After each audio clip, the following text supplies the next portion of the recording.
In today's detailed tutorial, I am going to show you exactly how to fix Zoho error messages quickly and effectively so you can get back to managing your business without any technical interruptions. Whether you are using Zoho Books, Zoho CRM, or the Zoho API, encountering red error codes can be incredibly frustrating. However, most of these issues are common and have very simple fixes if you know what to look for.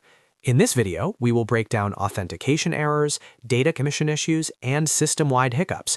If you find this guide helpful at any point, please make sure to hit that like button and subscribe to the channel for more 2026 software troubleshooting guides. To start off, let's look at the most common category, authentication errors. If you see an error code 401, unauthorized, or invalid token, this almost always means your access token is incorrect or has simply expired. Remember that in the Zoho ecosystem, security tokens typically only last for 60 minutes. To fix this, you will need to refresh your token or generate a new one through your developer console. Another frequent issue is the AS101 code expired message. This happens when the grant code you copied from the API console was not used fast enough. These codes are highly sensitive and expire in exactly 5 minutes. If you get this, simply go back, generate a fresh code, and apply it immediately. If you encounter the OAUTH scope mismatch error, it means you did not select the right permissions or scopes when you originally created your code. You will need to regenerate the credentials and ensure all necessary services are checked.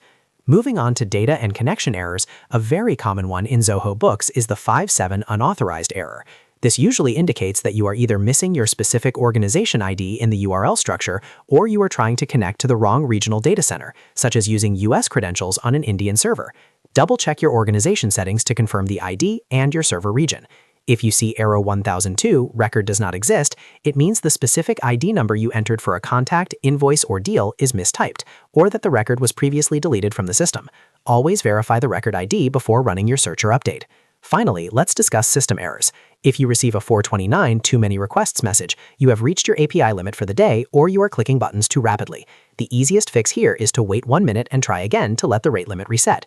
If you see the dreaded 500 internal server error, don't panic. This is almost always a temporary hiccup on Zoho's own servers. Grab a coffee, wait about 5 minutes, and refresh your browser page. Most of the time, Zoho's engineers fix these backend issues quickly. By following these steps, you should be able to clear almost any Zoho error you run into. If this video helped you solve your problem, please hit that like and subscribe button to support the channel. Thanks for watching, and I will see you in the next tutorial.